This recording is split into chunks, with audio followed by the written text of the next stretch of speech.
Hi, I'm Jeremy Hare, the co-chair of the Distinguished Speaker Series Advisory Group at the CFA Society of Chicago. And today I'm here to introduce our guest speaker, Joel Greenblatt. Joel serves as managing principal and co-chief investment officer of Gotham Asset Management. Since 1996, he has been a professor on the adjunct faculty of Columbia Business School, where he teaches value and special situation investing. He's also a director at Pzena Investment Management, which is a global investment management firm. Joel's the author of several books, including You Can Be a Stock Market Genius, The Little Book That Beats the Market, The Little Book That Still Beats the Market, and The Big Secret for the Small Investor. Joel is the former chairman of the board of Alliant Tech Systems, an NYSE-listed aerospace and defense contractor. He received his bachelor's and his MBA from the Wharton School at the University of Pennsylvania. Please help me welcome Joel Greenblatt.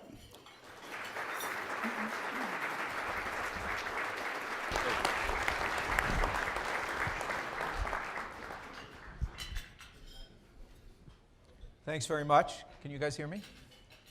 Good? So, I really sent this title in to my head of sales as a joke. And he took me seriously because he knows I'm a Jet fan, I'm a Mets fan, I am a Knicks fan. And even Warren Buffett says that most people should just index, and I'm a value investor. So I guess the question could read, should I kill myself?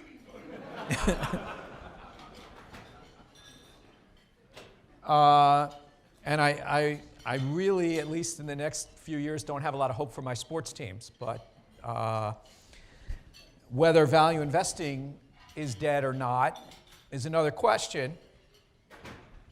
And the answer that you expect me to say is no, and I'm going to say that. I'm also going to say it might be. I'm also going to say I don't know. And I'm finally going to say I don't care. So I think I cover everything there. Before I get there, let's talk about the S&P 500.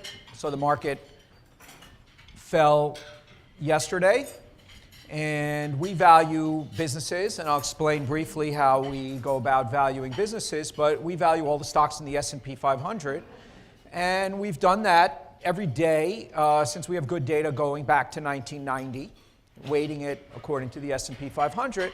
And what that lets us do is contextualize where do we stand today on a valuation basis versus the last 28 years. And the answer to that question, according to the way we value companies, and I'll go through that briefly, is we're in the 25th percentile after yesterday towards expensive, meaning the market's been cheaper 75% of the time over the last 28 years. And it's been cheaper 25% of the time. The Russell 2000, a little different story. That's in the 7th percentile. It's been cheaper 93% of the time over the last 28 years. And when it's been here in the past, year forward returns have averaged about flat. For the S&P, which is in the 25th percentile, average returns from, it's not a prediction, it's just saying what's happened from this valuation level in the past. Year forward returns have averaged 5 to 7%. And 2-year forward returns 12 to 14. So that's where we are. So subnormal, for the S&P, subnormal returns, but not negative. The market averaged 9 to 10% returns during that period. So still positive returns. And we don't have to get back to those 9 or 10% expected returns, but a few ways we could get back to that is if the market were to fall 17 or 18% tomorrow. Then going forward, our expected returns would get closer to 9 or 10%. But that doesn't have to happen. The market could just under-earn subnormal returns, 4 to 5% in each of the next 3 years. And 3 years from now, if we had a normal trajectory of earnings, we would also get pretty close back to that 9 or 10% expected return. So I don't know if you call that valueless, but it gives you context. Well, it's valueless as to what's going to happen tomorrow or next month. But I think to give you context of where markets are right now, it is helpful to us. As far as value is concerned, according to Russell data, value investing did quite well for a long period of time. 1980 to 2006, it outperformed the market by about 2% a year. Since then, last 12 years, growth has outperformed the market by about 5% a year. Hence the question, sort of, or at least the worry that value investing is dead. And if you looked at the first 9 months of this year, Russell has an index called Pure Value, which really takes the 400 stocks in the Russell 1000 that are closest to value. That was up 1.7% for the first 9 months. The Russell Pure Growth, that was up 28.6%. So underperforming once again, continuing. And why some value investors, at least it's corrected a little bit since then, but still that dichotomy has been going a long time, and they just put another nudge into the value investing world during the first 9 months. Why? So it looks like value investing might be dead. On the other hand, what is value investing? Russell defines it, amongst other things, and Morningstar would define it as low price book, low price sales investing. To us, and the answer is, if you're talking about will low price book, low price sales investing come back, the answer is I don't know. Okay? I usually use the concept of momentum. These are things that have worked in the past. Another thing that's worked well in the past is something like momentum. And it's very clear, a lot of research studies, that momentum's worked very well for the last 30, 40 years, and not just in this country, but across the globe. With 1 or 2 exceptions, momentum's worked really well. My problem with it is that if it did not work for the next 2 years, it could be that momentum is just cyclically out of favor, and all we have to do is be patient. And it works over the long term. It's cyclical, and it didn't work for the next 2 years, but that's fine. Stick to it. It works over the long term. Plenty of evidence that that has been so. But the other choice, if it doesn't work for the next 2 years, is that there is more data, ability to crunch numbers, computers, smart people, not so hard to figure out a stock used to be down here and now it's up here. It's got good momentum. And the trade over the next 2 years has become crowded, and the returns have been degraded, and that's why it didn't work over the next 2 years. And 2 years from now, I won't know the answer to that question. Whether it's just cyclical momentum works over the long term, it's cyclically out of favor, or the trade is crowded and degraded. I feel the same way about low price book, low price sales investing. Why does a company trade close to the historic cost of its assets? Well, people aren't giving much of a premium for the actual underlying business, that's clear. It's likely if you bought a bucket of companies selling closer to their book value, you will get more than your fair share of companies that are out of favor. People don't like or aren't valuing the business very highly. And I believe that's why it's tended to work over long periods of time before the most recent past. But once again, like momentum, it is a correlation with something that's worked well in the past. I think it worked well because low price book, low price sales investing has correlated with getting more than your fair share of out of favored companies. And if you ask me whether it's going to continue to work, I say maybe. I'd say possibly likely, but I'd mostly say I don't care. Once again, momentum, low price book, low price sales, all these kind of factors that have become popular with people at different investment styles are correlations with what's worked well in the past and might indicate that you're getting more than your fair share of a type of company. My first day of class, I've taught at Columbia for the last 23 years, and my first day of class, I promised to my students that if they do good valuation work, the market will agree with them. I just never tell them when. Could be a couple of weeks, could be 2 or 3 years, but if they do good valuation work, the market will agree. The market will agree with them. Stocks are ownership shares of businesses that we value and try to buy at a discount. They are not pieces of paper that bounce around that we put Sharpe ratios and Sortinos on. Big difference. So it is possible that if we're good at doing valuations on businesses, the market will not reward us over the next couple of years, but that doesn't mean we're going to stop doing what we're doing. That's what stocks are, ownership shares of businesses. And so that is actually causation. We're like private equity investors when we think about stocks. We're buying the whole business like most investors would. And so I don't know about value investing as defined by Morningstar or Russell may go in and out of favor or may stop working, I don't know. But valuation investing, that's what stocks are, ownership shares of businesses. So as Warren Buffett would say, value and growth are tied at the hip. Growth is a portion of how you value something. So I think that whole discussion, as bad as the statistics are, they're not very meaningful to me when I think about being a value investor. So let me turn this thing on.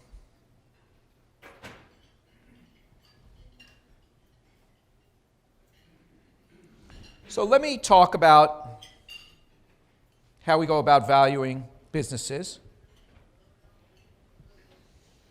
And the analogy I usually use that works with most people is, let's say you're buying a house, and they're asking $1 million for the house, and your job is to figure out whether it's a good deal or not.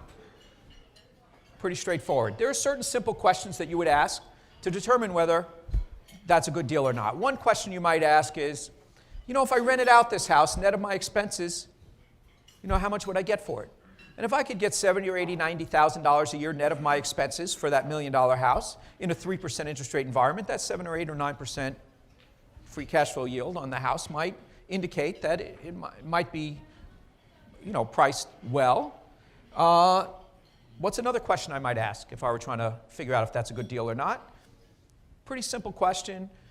I pretty much know what you'd ask next. What are the other houses on the block going for? The block next door and the town next door. How relatively cheap is this relative to other similar houses? And that's what we do, by the way. We say, how cheap is this company relative to other similar companies, let's say in the same industry? How cheap is this company versus all my choices of company? How cheap is this being priced now on a cash flow basis relative to all my current choices? We also have another measure of relative value that we look at, and we go back in history and we see how the market has traditionally valued this business versus other businesses and how it's valuing it today. Just another measure of relative value. Simple way to think about that is if a company has traditionally been premium priced and today it's available at an average price relative to the market, it's cheaper than it's traditionally been on this particular measure of relative value. It would get a good grade. If a company has traditionally been bargain priced relative to the market, today it's available at an average price, more expensive than it's traditionally been on this particular measure of relative value, it would get a bad grade from us. We would never use any measure of relative value all by itself, right? You can end up owning the cheapest internet stock at the top of a bubble. But we use our measures of absolutely cheap on a free cash flow basis. How much rent could I get for it? Relatively cheap to similar companies, relatively cheap to all companies, relatively cheap to history, as checks and balances against each other. And I have a chart that either I turned it off or on. There it is. I only have one slide. That was not very swift. Anyway. So this is a study we did following the criteria I just laid out, valuing businesses just like you'd value a house, right? How absolutely cheap is it? How relatively cheap is it in different ways? This is a study of from 1992 to 2012, 20-year study. We just updated it for the last 5 years. Looks the same. This is a 20-year study of the 2,000 largest companies in the U.S., where we value them from 1 to 2,000 along the lines that I just told you, with those measures of absolute and relative value. The x-axis is the valuation percentile. All this means is if you were in the bottom left-hand corner over there, in the first percentile, you would be the 20 companies that measure cheapest according to those measures of absolute and relative value that I just discussed. Out of the 2,000 largest, you're the 20 cheapest. You're in the first percentile. Now, the values of businesses don't change daily, but prices do. So we re-rank daily, and that 1% is continually updated. If you fell in the 99th percentile, that would mean that you were the 20 companies at any particular time that measured most expensive out of the 2,000 largest in the United States. Pretty straightforward. More important is the y-axis. The y-axis is the year forward return on average for stocks in each percentile. So what this chart literally says is if you fell in the first percentile, those stocks in the first percentile averaged a 1-year forward return of 38% over the next year. Remember, the stocks are constantly updated. Stocks that fell in our second percentile, owning the second percentile stocks, average a 1-year forward return of 37%. Then we drop down to the best fit line, which I always say I don't mind missing when we're making extra money. And as we measure something more expensive and the percentile drops, the year forward return drops, and it's pretty linear. And if we had missed so badly in percentile 1 and 2, and I move those down to the best fit line, that fits about 0.9%. So if you were sitting in my class at Columbia, and I said, does anyone see a long-short strategy that you might pursue if you could predict ahead of time which stocks would do best, second best, third best in order? And you did not say, I guess I'd buy a bunch of stocks up here and short a bunch of stocks down here. If you didn't say that, I would have to throw you out of class because it's pretty straightforward. That's what you should do. And by the way, that's what we do. So this is a bunch of professional analysts. And if you're a professional analyst, you would look at that chart and say, something's very, very wrong. That's way too good, 0.9%. And by the way, all the metrics I gave you about absolutely cheap, relatively cheap, everything else, backward looking.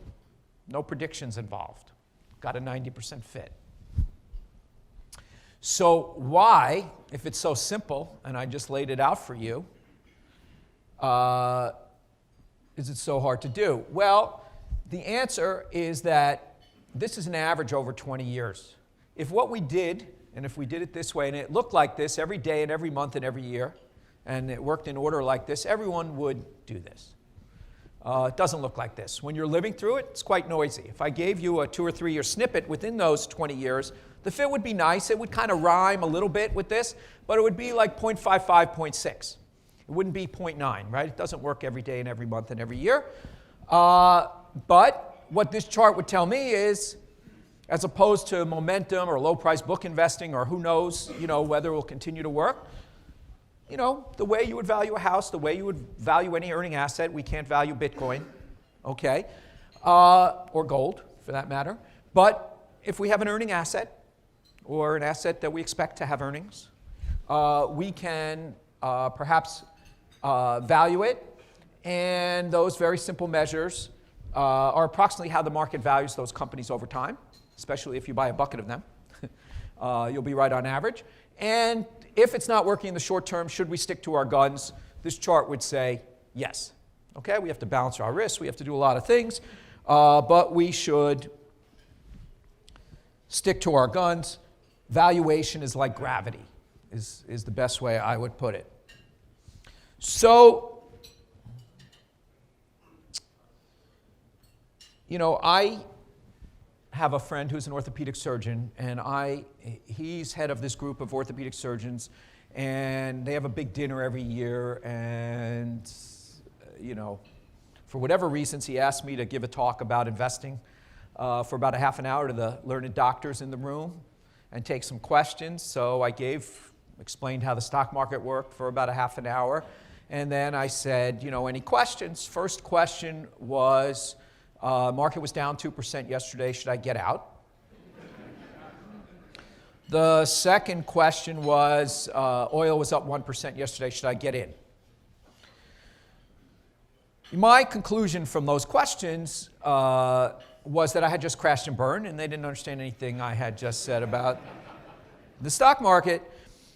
And I don't know about luckily, but a few days later, I got asked to teach a 9th grade class. All the kids were from Harlem, an investing class, once a week for an hour, teach them about investing. And, these doctors had a lot of degrees, and they had to be really smart to get there. They were all surgeons and, pretty successful guys and women. But now I was asked to teach 9th graders who had no money or interest or background and no degrees yet. And I had failed with the doctors. So I said yes anyway. And I thought I had a few weeks to prepare for the first class, and I didn't want to fail with the kids.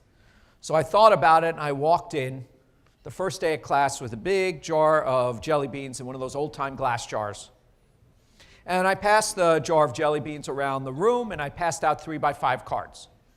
And I told the kids to count the rows, do whatever they had to do, write down how many jelly beans do you think are in the jar.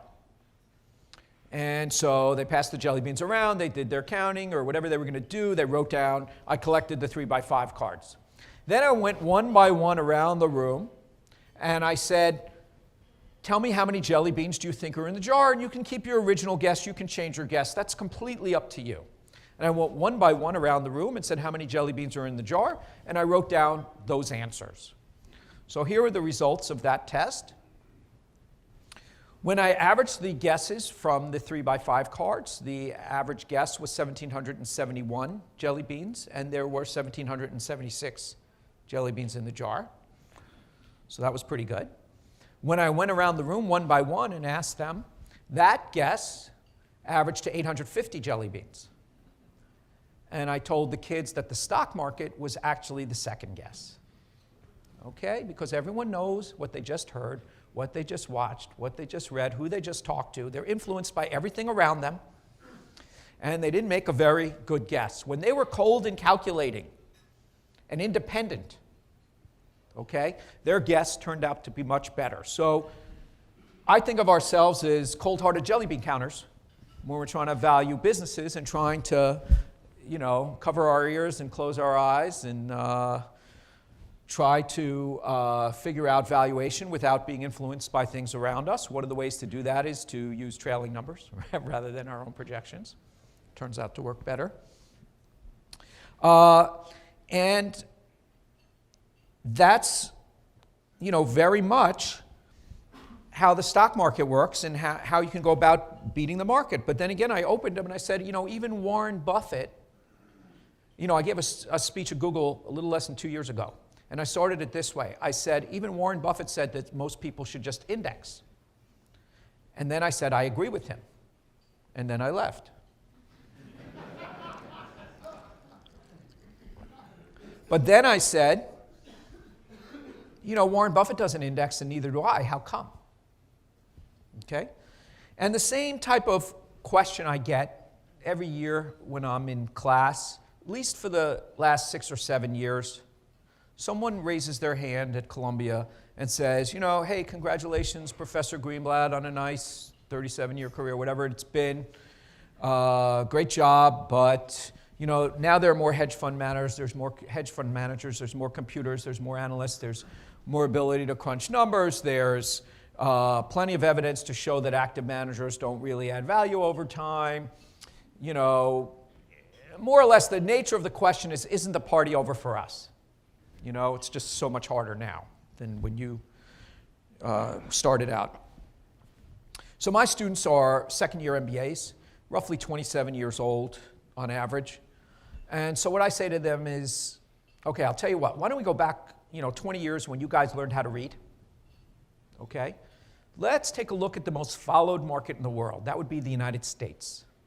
Let's look at the most followed stocks within the most followed market in the world. That would be the S&P 500 stocks. And let's take a look at what's happened since you guys learned how to read 20 years ago. And I tell them, from 1997 to 2000, the S&P 500 doubled. From 2000 to 2002, it halved. From 2002 to 2007, it doubled. From 2007 to 2009, it halved. And from 2009 to today, it's more than tripled, which is my way of telling them that people are still crazy. And also way understating the case, because the S&P 500 is an average of 500 stocks. If you lift up the covers and look at the dispersion going on amongst those 500 stocks between which are in favor at any particular time and which are out of favor, and how often that changes, that doubling, halving of an average of 500 stocks is really smoothing the ride. Under the covers, it's really pretty crazy. So if you believe what Ben Graham said, that this horizontal line is fair value, and this wavy line around that horizontal line are stock prices, and you have a disciplined jelly bean counting way of valuing businesses, and buying them when they're far enough below that horizontal line, and if you're so inclined to sell or sell short stocks when they're above the line, the market's throwing us pitches all the time. Okay? The reason active managers don't outperform, we know a lot of them. They're behavioral, they're agency problems. I sat on a lot of big investment boards, and while everyone is patient, they're run by people. Those people have 3-year benchmarks. And, if someone's in charge of U.S. equities, or they're in charge of real estate, or they're in charge of private equity, or whatever, they have a 3-year benchmark. And I'm not saying the good places throw you out of there when you didn't beat the benchmark. I'm just saying they don't throw you a parade when you didn't beat the benchmark. And there's an agency problem, and it's not going away. Good news for value investors. So when people ask me about, the future of value investing, and that's our definition of value investing, active management in an intelligent way, I tell them that most people, are don't know how to value businesses. So if you don't know how to do that, you shouldn't do it. And then I tell them about a book I wrote called The Big Secret. And I always say it's still a big secret because no one bought it. And I tell them a couple studies in that book. One study looked at the best performing, it was done by Morningstar, looked at the best performing mutual fund. I wrote it in 2011, so it looked at the decade 2000 to 2010. The best performing mutual fund, 100% long U.S. equities for that decade, was up 18% per year. The market was flat during the decade, so beating by 18% a year was pretty good. The average investor in that fund, though, managed to lose 11% a year on a dollar-weighted basis, and you all know how they did it, right? After the market went up, they piled into the fund. After the market went down, they piled out of the fund. After the fund outperformed, they piled in. After the fund underperformed, they piled out. And they turned that 18% annual gain into an 11% dollar-weighted loss. Institutions are no better. I showed a study of the top quartile institutional managers for that same decade, 2000 to 2010. So the ones who ended up with the best 10-year record, here are the stats on those guys. 47% of those who ended up with the best 10-year record spent at least 3 of those 10 years in the bottom decile of performance. So 3+ years in the bottom decile. So no one stayed with them. 79% spent at least 3+ years in the bottom quartile. And everyone, 97%, spent at least 3 years in the bottom half. So to beat the market, you have to do something different than the market. Your returns are going to zig and zag differently. So even if you were smart enough, okay, you don't know how to value businesses, fine, maybe you're good at picking managers. But even if you were smart enough to pick that manager who's going to end up having the best 10-year record, almost no one stays with him. So when I think about the future of active management, I would say, versus passive, the active versus passive, I would say that as a business, not very optimistic. There'll continue to be a move to passive. Continue to be, I'm not saying that active won't outperform for the next few years, but then it won't a few years later. So most people won't capture that, and they're starting to catch on to that. So I think there'll continue to be a move to passive. I think there'll still be a fee crunch for active. But as a stock picker, I'm super excited. The more people who quit and stop trying to do this, market is throwing us pitches all the time. We have these opportunities.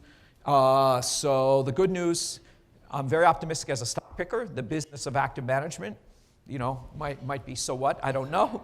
But it will continue to be challenged, as it probably should, And as always, not everyone can outperform those who are skilled to either value businesses or to find managers and have the discipline.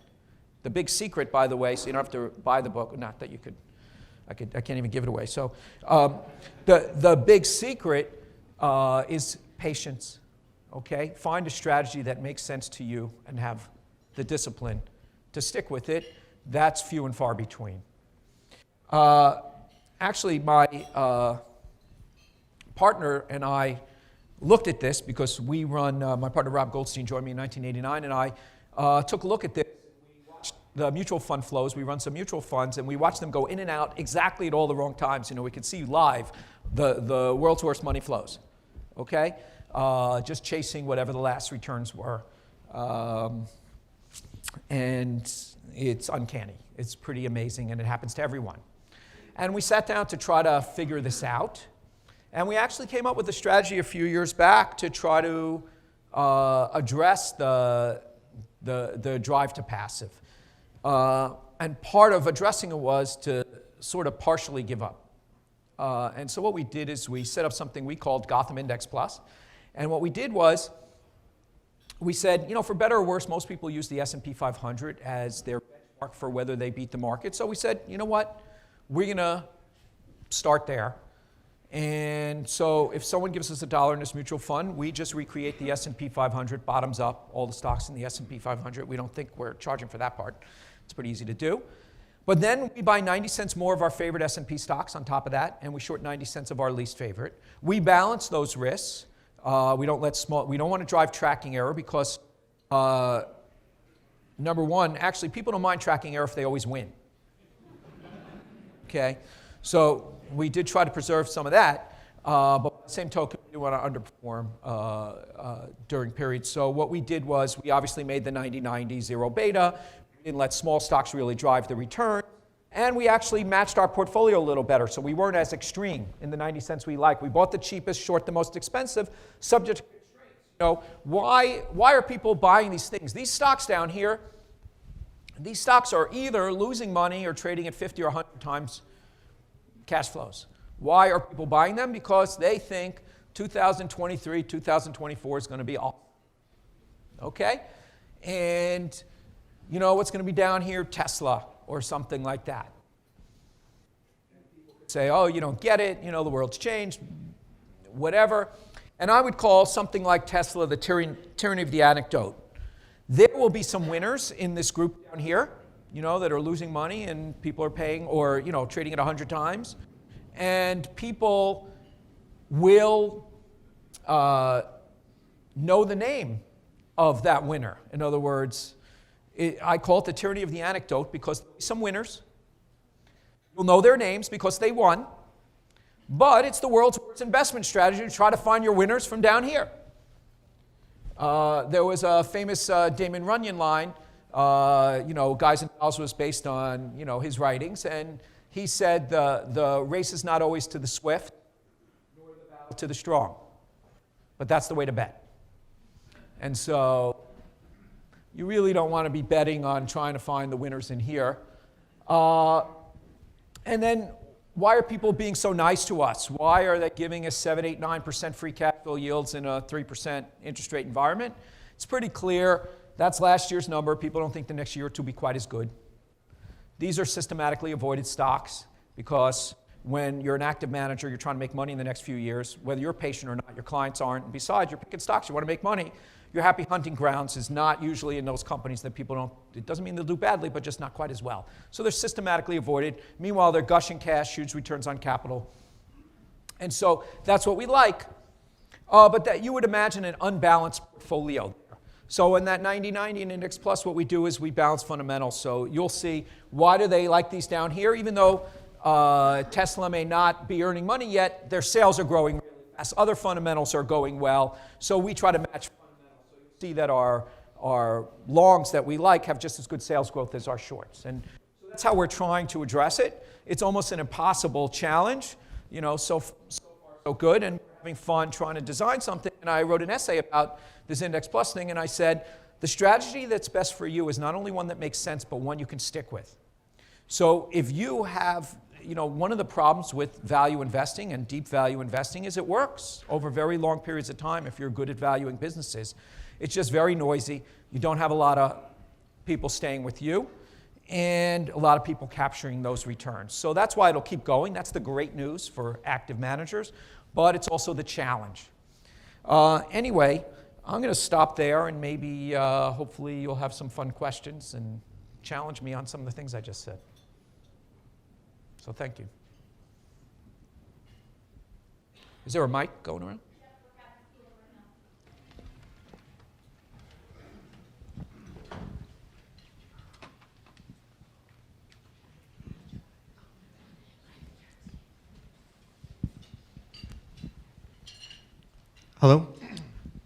how would you regard the dispersion in today's environment between, say, on the x-axis, between opportunities on the left and the right? How would you characterize it in today's environment versus previous environments? Dispersion is always there. It's not materially different. When I updated over the last 5 years, looks a lot like this. The longer you bring out your horizon, obviously the less dispersion you'll have. The shorter periods of time can get very dispersed. And the idea is to balance your risks on the long and short side so you don't have too much imbalances. Easy things to do are not be long 0.5 beta stocks and short 3 beta stocks. You know, that's the way to go broke. In fact, in the little book, I didn't put a chart like this, but it was similar, you know, where the cheapest did better than the second, better than the third. And so everyone said, hey, why don't you just buy these and short these? And I did that for everyone, and I cheated a little. I didn't rebalance over the course of the year. And if you just bought the cheapest and shorted the most expensive without adjusting, right, in the year 2000, you would have lost all your money. Eventually, it was right. And this is exactly how it came out. You know, all those crazy internet stocks did crash and burn. And the stocks that had been avoided, those, you know, great money churning out businesses that had high returns on capital but were growing a little slower and no one wanted them, those ended up, you know, having spectacular returns. But while you were waiting, you lost all your money, and zero doesn't compound well. I'm sure you did the math to pass the CFA. And so you have to balance your risk. And there are always a lot of dispersion in the short term. Thank you for speaking to us. While all value investors think we are cold calculating bean counters, I believe we cannot permanently suppress psychology. So on those lines, how do you handle the emotional aspects of investing, specifically regret? Do you employ checklists for your buy or sell decisions, or any other heuristics that you might use? Thanks. Well, that's actually a great question. So, well, I'm not going to go there, but a lot of times they say most good investors have a screw loose, so let's leave that out on the side. Well, when I first started out, I was doing very concentrated portfolios, and I did that for quite a long time, several decades. And there, we had concentrated, by concentrated, I mean 6 to 8 stocks were 80% plus of our portfolio, okay?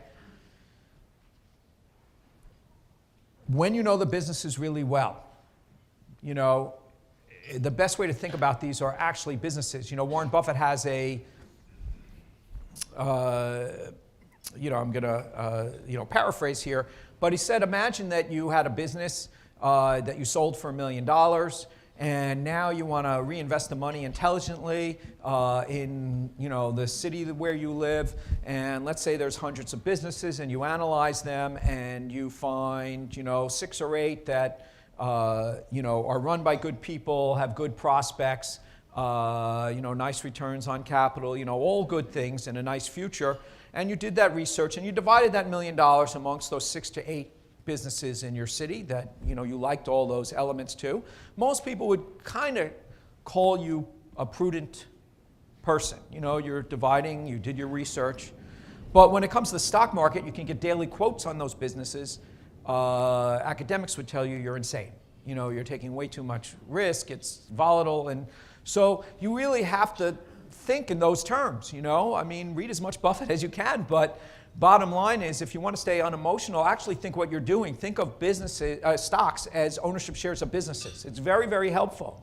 If something happens in Greece and you own a chain store in the Midwest, okay, are you going to sell it at half price the next day because something happens in Greece? You're probably not even going to think about it. But in the stock market, you know, you're going to get a much lower quote, and bad things will happen. You'll think it's relevant in some way, and you know, no one who actually owned the business would do anything about that. So it's better to think of businesses, I mean, stocks as ownership shares of businesses is one way to keep yourself sane. The way we have very diversified portfolios now, because when you go long, short, and put on leverage, you need diversified portfolios. And so when we used to own, how do I stay sane? we used to own 6 or 8 names. And every couple of years, we would wake up, Rob and I, and we'd lose 20 or 30% of our net worth in a day or two. It would happen like clockwork all the time. That was just the way it works. When you own 6 or 8 things, something's not going right for your business, or you were wrong on a pick, and that just has to happen. Even if you're right most of the time, you're going to be wrong, and that's going to happen every couple of years. Most people can't handle that, but that's just part of the game. It has to happen. It's mathematically impossible almost not to happen that way, that the market, or you'll just be wrong on some when you're that concentrated, and you have to sort of know what you own and be very cold and analytical. And it's helpful when you actually think, I just own a small group of businesses. Now, when we have hundreds of stocks on the long side and short hundreds of stocks, we're trying to be the insurance company. We're trying to be right on average. And when we actually have more diversity, this is a flaw in a lot of hedge funds. It turns out, rather than buy, let's say, 300 or 400 of the cheapest over here, we usually weight them based on how cheap they are, and short 300 or 400, why wouldn't we just do the top 50 or 100 and short the bottom 50 or 100? I mean, the alpha generation is pretty linear, so why wouldn't we do that? Well, number one, these stocks all the way down here, these are extremely in favor stocks. They're quite volatile. A lot of money losers in there. Up there, these stocks are extremely out of favor, much more volatile. You have less of them, more volatile. When you go long, short, and put on leverage, I would say, and you have less stocks, getting aberrationally bad returns is another euphemism for losses, When you go long, short, and put on leverage, you could get what you didn't expect more often when you just have a few volatile names, and you could have some negative compounding. Turns out negative compounding is bad, as you all know the math. And so when you go long, short, and have more names up here and more names here, you have less extreme names on average. You have more names, so less extreme names, less volatile. More names, less volatile. Another way of saying you get what you expect more often. That's why insurance companies don't insure 5 guys, no matter how good their underwriting is. Someone, steps off a curb and messes up your numbers. You can tell I don't sell insurance. So when you go long, short, and put on leverage, you get what you expect more often. You spend less time negative compounding. You actually end up with higher returns. Even though the alpha generation is linear, when you go more diversified, you end up with slightly higher returns and a lot less volatility, so there's no trade-off. So that's not really the math that most investors look at. It's not what typical hedge funds look at. They're actually most of them are very under diversified. Even though this is factual, this is what happened. So these guys did beat these guys, but by adding some of these guys, you can actually make more money by keeping less volatile. And so it's one way to, so now our bad days, to be honest, in our diversified portfolios, we underperform by 20 or 30 basis points. So that's how we stay sane.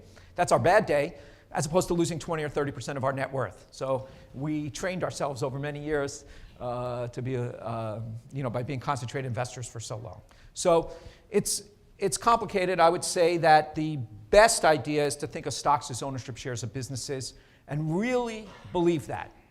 Really don't, when I got on a very big investment board, and my first memo I wrote with the chairman of the committee said, oh, this is a great memo, you should hand it out. And then I almost got shot. And my suggestion, I hadn't been there, it was like a really big board, and I hadn't been on one yet. It was about 15 years ago. And my suggestion was stop reporting your returns to everybody else so that you just do what you think smart long term and you don't worry about how you compare to all the other guys on the league table of who did the best and who did the worst. So no one really liked that idea, and it might not be realistic, but that's the way you should think about investing, Don't listen to what the guy sitting next to you, how many jelly beans he thought there were. Just be cold and calculating as best you can.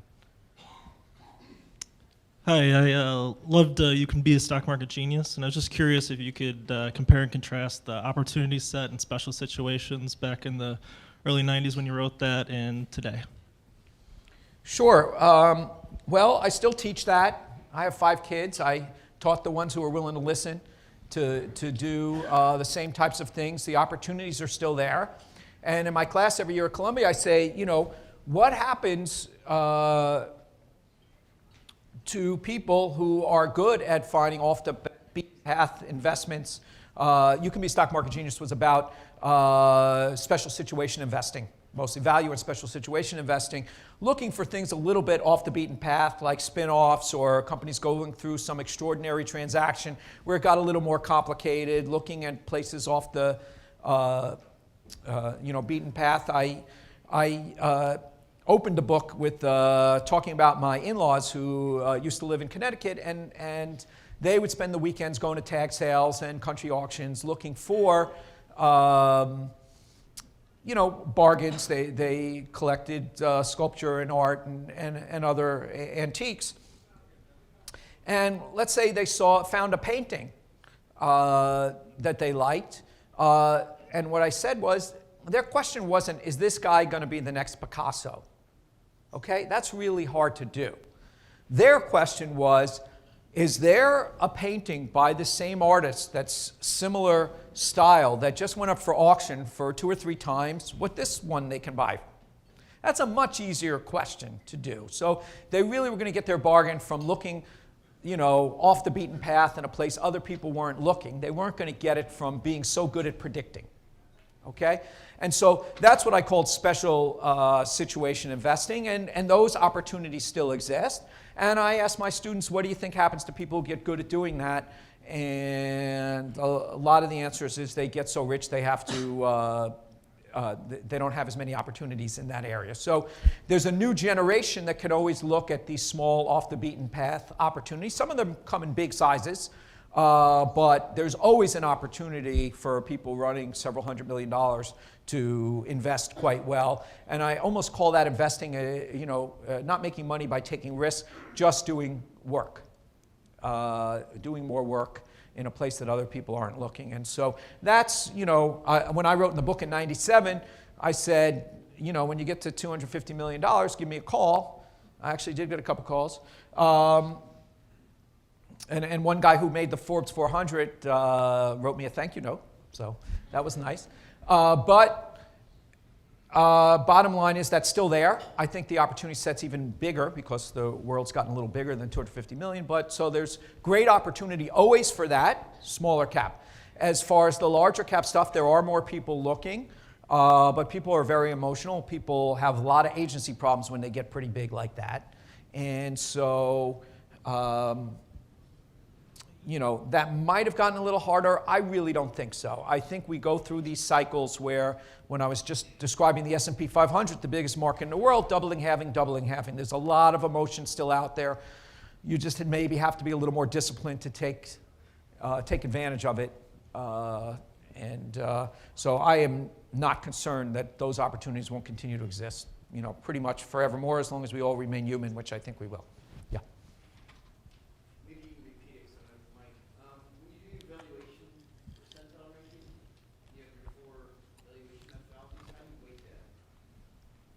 Right, we don't disclose that, but it doesn't matter too much. So the question was, how do we weight our various valuation metrics that I discussed?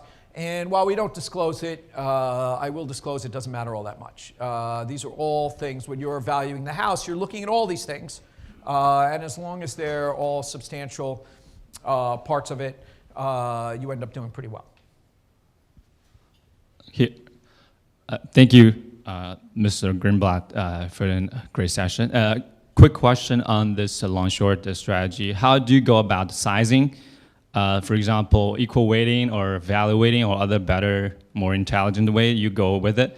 The reason I ask is on hit rate base, you could be like 60% or even 80% right. How about on P&L basis, you could maybe on the wrong side, you'd be so wrong that it cancel out on the right ones. So we don't equally weight, but as you might imagine, the cheaper something is, the bigger discount to our assessment of value, the more we'll want to own of it, and we scale it based on how cheap it is. Hit rate really isn't where we make most of our money.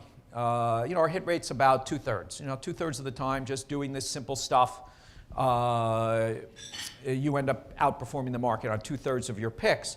It's just the nature of buying these guys that are out of favor already, low expectations already built in, usually, just like people think of typical value investors. And when the bad news comes in, you didn't pay for good news, so you tend to hold up a little better, okay? It's just when the companies do a little better or a lot better than the low expectations. They don't have to do great, just a little better than the low expectations or a lot better. You end up with a lot of asymmetric returns. You end up with a lot of big winners. And we actually make more money from that asymmetry. I wish I knew which ones were going to be the asymmetric winners, so we just buy them all. And while we make money from our hit rate, and while we make money from that asymmetry in the risk reward, which is sort of what investing is all about, right? Just bet a little and have a lot of upside. One of my favorite lines from my book was, if you don't lose money, most of the other alternatives are good. So you're really trying to minimize that. And so we make more money, actually more money from asymmetry than we do from hit rate. Just FYI. So thanks for the question. Earlier you said that currently S&P 500 is about 25% Over the last 28 years, it's on the 25th percentile, yeah. and also the Russell 2000 is about 87%. Yes, I did. Have you looked at what value universe and growth universe? What are the similar stages? Right, so the question was, have I looked at the value universe or the growth universe? And the answer to that is no, because I really don't care. The way that Morningstar or Russell classify value and growth is nonsensical to me. So I don't care.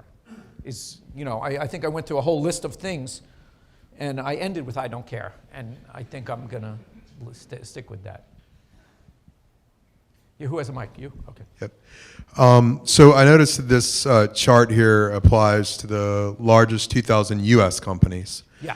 Do you do this type of research for international companies? And your portfolio, diversified portfolio, what percentage would be international?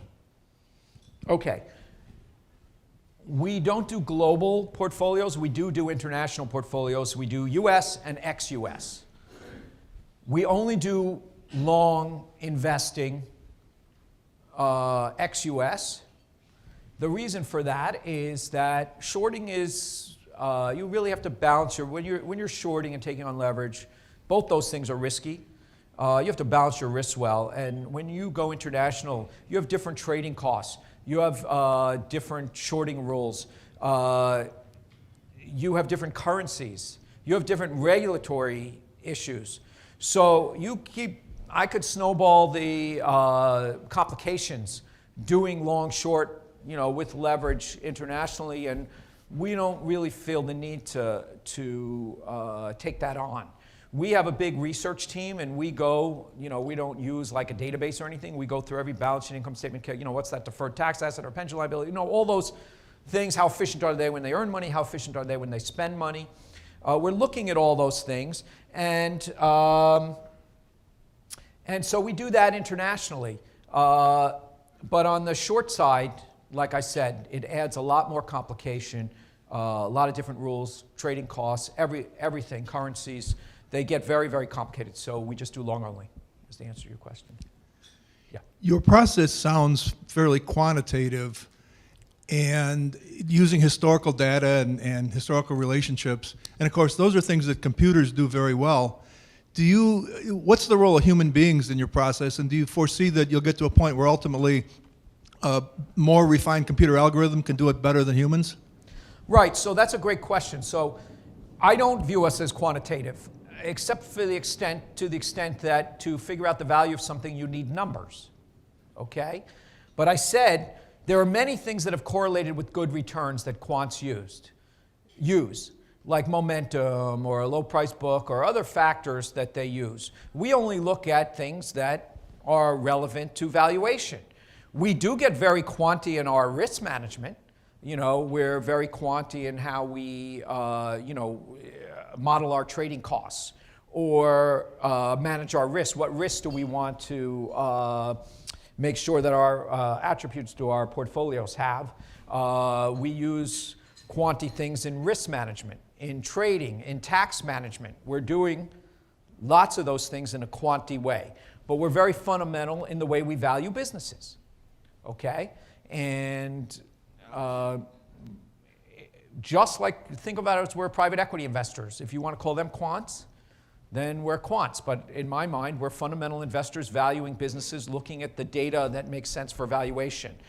If you're caught up on the fact that we're not making projections and the value of a company is the discounted value of its future earnings, what I would say is we looked at making all kinds of projections, using other people's projections, using our own, and we ended up doing better not using them. I would love to use them if we were good at it. We're not. It's hard to improve on this, though. If I want to make you feel better about that, I used to visit companies all the time. Okay? And you know, to be a CFO or a CEO of a public company, even if it's pretty small, you have to be a pretty smart person. And I would meet with these guys, and everyone I walked away from, for the most part, I said, oh, that guy's pretty smart, or that woman is pretty smart. And that story seemed to make sense. The better assumption, however, would have been that if that management had been good at allocating capital before I walked in the door, the better assumption is that they would continue to be good at allocating capital going forward. And if the management had not been good at allocating capital before I walked in the door, no matter how good their story was, how smart they sounded, the better assumption would be that they would continue not to be very good at allocating capital. If you were going to buy a store in town that had $1 million in sales last year and $150,000 in earnings, if you were trying to guess what was going to happen next year, my bet would be somewhere around $1 million and $150,000 in earnings.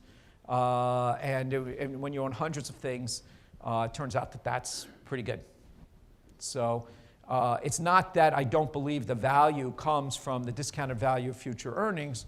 I am just saying that on average, and this is really, you need a big bunch of companies, pretty good guess. What happened last year is pretty good guess. And we don't just look back 1 year, but yes. So the Index Plus strategy has done very well. Thank you for saying that. Let me just repeat that. I always get a little concerned about the leverage. I know you talk about the size of the long-short portfolio, diversification, trying to balance out fundamental factors, et cetera. What historically has been the dispersion around the S&P? Right, so we started 3.5 years ago. We're the #1 fund out of 1,200 funds in large blend, you know, where the S&P is. I just thought I'd mention that. But we tested it beforehand. We had about 7.1% tracking error against the S&P with 7.1% outperformance with 7.2% tracking error. So most of our tracking error was due to outperformance, which I said was the good kind of tracking error. We don't mind that. We haven't done quite that since we started, but the way usually works in an environment where the market goes up 15, 20% a year, and it's been doing that since we started this thing, we call these hope stocks down here, and people like hope stocks. And you know what's been happening since the market tripled is people take risk, and then they get paid for it, so they take more risk and more risk and more risk. That usually ends pretty badly. Luckily, we're not low price book, low price sales investors on the long side. We're cash flow oriented. And you know, cash flow is a big part of that's how a private equity firm would value business. And when people get optimistic about the world, they do get optimistic about our cash flows. And so our longs end up doing pretty well, and we have not been hit. While traditional value has gotten hit, cash flow oriented investors like us have not. Even though our definition of value is figure out what is worth, pay a lot less. And that's what investing is.